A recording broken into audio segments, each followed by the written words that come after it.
Hi, I'm Jamie Lesage, and I am presenting Falls in the Hospital. I'm going to share my screen. And we have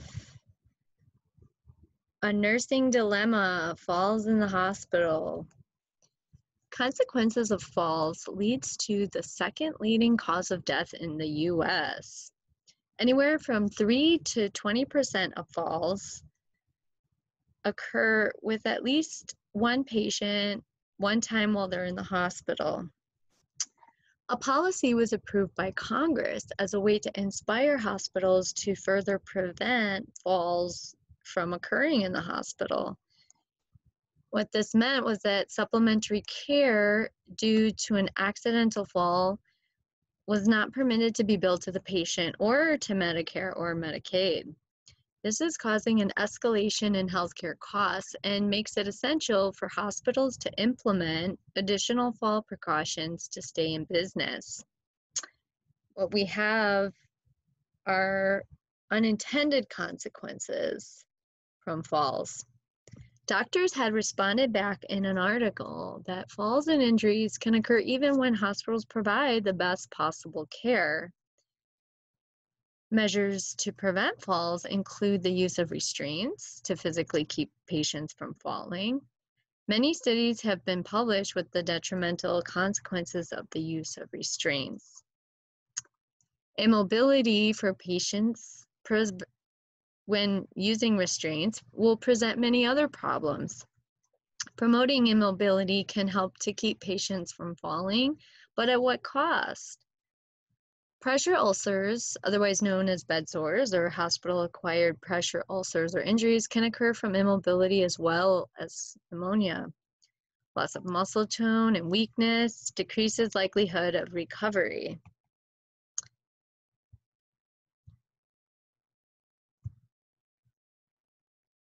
Consequences to falls in the hospital.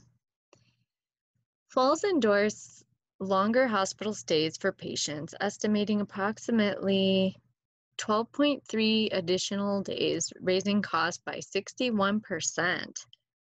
Hospital environment can also increase risk of infection, and this puts the patient at further risk. The longer they remain in the hospital, falls to the elderly that are severe result in only 50% of them living beyond a year, according to the CDC. One disturbing study calculated the number of falls for patients in the hospital in the United States alone every year to amount to around 1 million. Anticipated falls. What is this? As nurses, we are aware that patients do fall, but the acceptance of anticipated falls may result in no change, as healthcare providers expect falls as inevitable. Injuries occurred in an estimated 30 to 51% of hospitalized falls.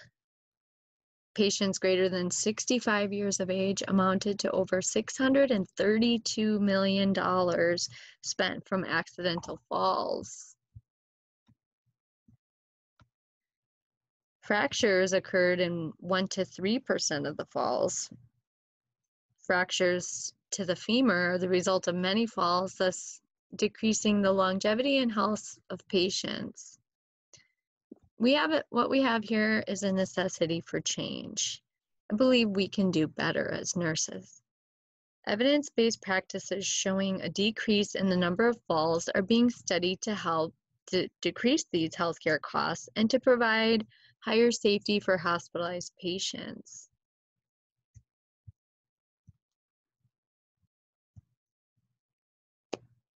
Proposed beneficial solutions. There is a solution, I believe.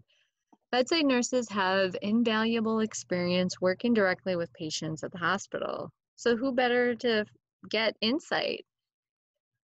Studies were done with insight that was received from these bedside nurses in order to come up with solutions for fall prevention.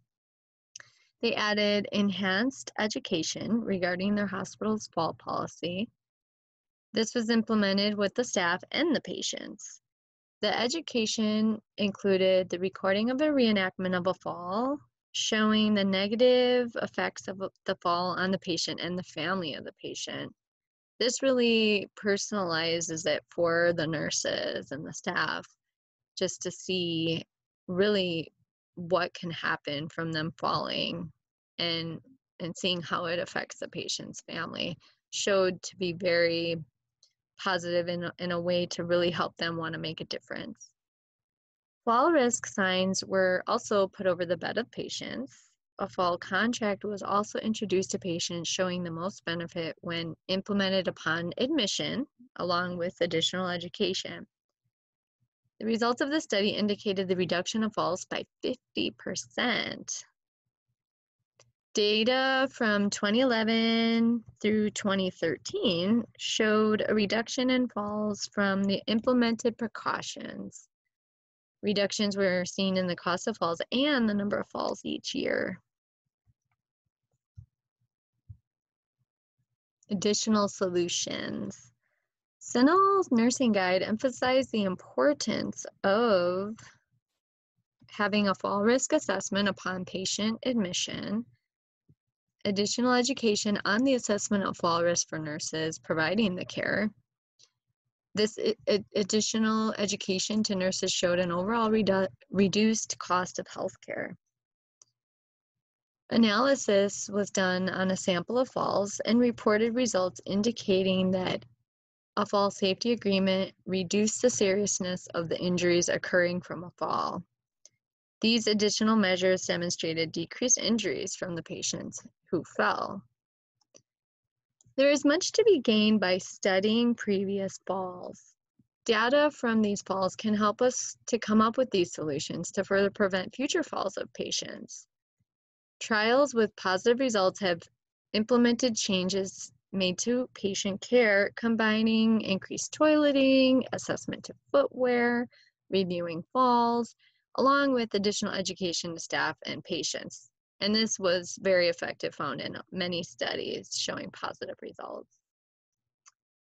An article published by the New England Journal of Medicine on hospital falls suggested the implementation of the recommendations from the Hospital Elder Life Program.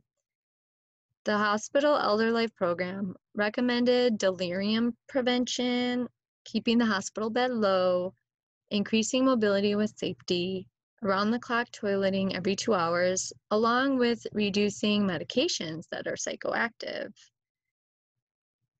The implementation of these techniques by hospitals recommended from the Hospital Elder Life Program proposed a decrease in falls with positive results from several hospitals. So their implementations had lots of positive results with lots of hospitals, and it was a great program that was implemented. We are at our conclusion, and I believe as nurses, we can have a positive attitude and we continue to make a difference every day, making our job so positive and so amazing. With all of the detrimental effects of the falls in the hospital, changes need to be made. There is much to be learned from these past falls and what can be done to prevent future falls.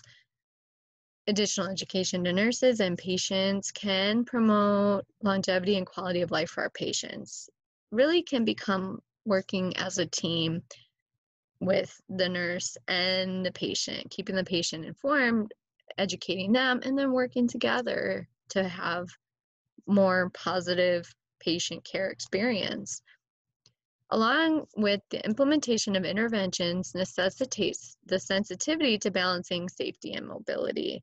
So as it was pointed out earlier in the presentation, using restraints has a negative effect as far as the mobility that's necessary to prevent bed sores from happening. And mobility is so good for the patient, for everything, digestion, muscle tone, all of that.